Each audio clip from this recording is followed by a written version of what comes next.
तो आप इस घोषणा पत्र को पढ़ेंगे, उसमें हमने बहुत चीज़ों की व्यवस्था की है, जिसमें आपको सारी चीज़ भ्रष्टाचार मुक्त पारदर्शी प्रशासन हम देंगे। जो नौकरियों में जो है धांधली थी, पर्चे लीक हो रहे थे, उन सब की व्यवस्था के लिए कड़ाई से व्यवस्था की।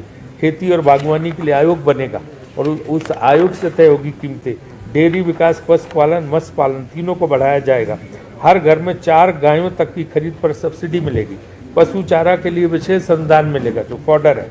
नई पर्यटन नीति हमने बनाई है, स्मार्ट विलेज की नीति और टैक्सी सेवा पर्यटन का अभिन्न अंग है। टैक्सी वालों को हम बहुत राहत देने वाले हैं। यहाँ टैक्सी सर्विस यूनियन जो है उनसे, क्योंकि हमने जो घोषणा पत्र तैयार किया है इस सबकी सलाह लेके किया है, तमाम वर्गों की सलाह लेने के बाद इसको तय किया है। तो उसमें उन सबके लिए सुविधाएं हमने दी हैं।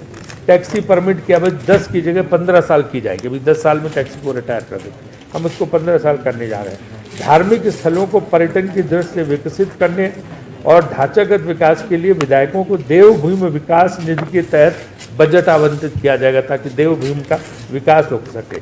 5000 किलोमीटर हम नई सड़कें बनाएंगे। जो प्री कोविड HRTC रूट थे तो तत्काल प्रभाव से शुरू किए जाएंगे, क्योंकि उनको बंद कर दिया गया था कोविड के नाम पर, उनको रूट को शुरू नहीं किया। रेलवे परिवहन, भानुपल्ली बिलासपुर रेल परियोजना को जल्द से जल्द पूरा कराने के लिए प्रयास किए जाएंगे। Baddi Chandigarh fast rail corridor को यथाशीघ्र पूरा करवाने का प्रयास किया जाएगा।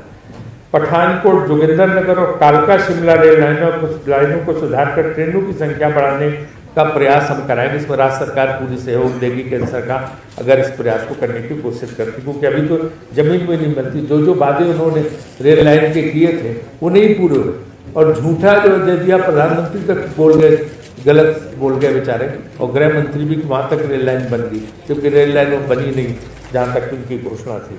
वन एवं पर्यावरण के लिए उद्योगों के लिए विशेष रूप से, चाहे वो जो फूड प्रोसेसिंग यूनिट हो और चाहे सोलन में मशरूम, सेब और टमाटर और साग सब्जियों के प्रसंस्करण के लिए स्पेशल फूड पार्क। उद्योगों को रियायती दर पर बिजली, न्यूनतम मजदूरी बढ़ाकर 500 रुपये प्रतिदिन की जाएगी।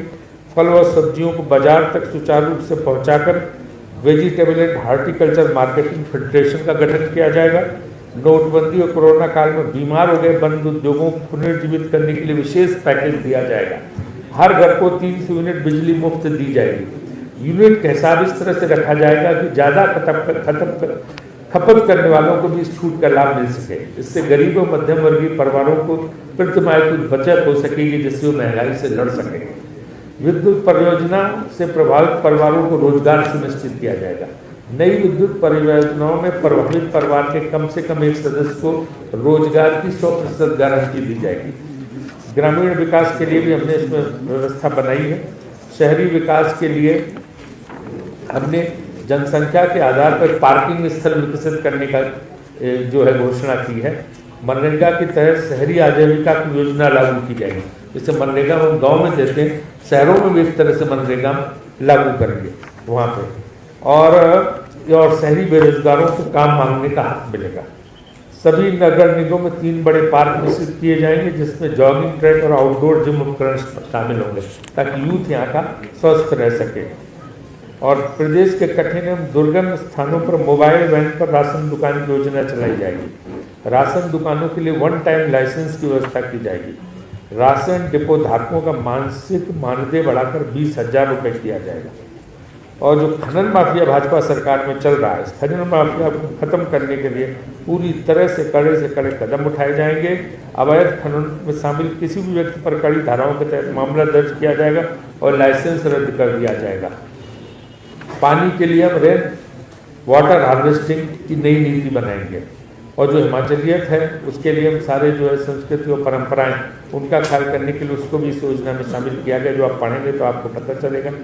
हिमाचली भाषा के मानकीकरण की संभावना पर विचार करने के लिए भाषा विज्ञानियों की एक समिति बनाएगी। देवस्थान और तीर्थ यात्राएं, कांग्रेस सरकार सभी वरिष्ठ नागरिकों के लिए एक परिचारक के साथ 4 वर्ष में एक बार तीर्थ यात्रा का खर्च उठाएगी, और यह तीर्थ यात्रा देश के किसी भी स्थान के लिए हो सकेगी। ये नहीं कि सिर्फ हिमाचल के अंदर। प्रदेश के मंदिरों को जीर्णोद्धार व नवीनीकरण के लिए बजट का प्रावधान करके राशि उपलब्ध कराई जाएगी। जो मंदिरों का ये है, राज्य समर्थित मंदिरों के वार्षिक अनुदान को दुगना किया जाएगा। मंदिर के पुजारियों को दिए जाने वाले मानदेय को दुगना किया जाएगा। धार्मिक पर्यटन को मजबूत बनाने के लिए पर्यटन सर्किट बनाया जाएगा। Thanks for watching N Bharat channel. और अधिक ऐसी अपडेटेड न्यूज़ देखने के लिए कृपया चैनल को सब्सक्राइब करें, लाइक करें और कमेंट करें।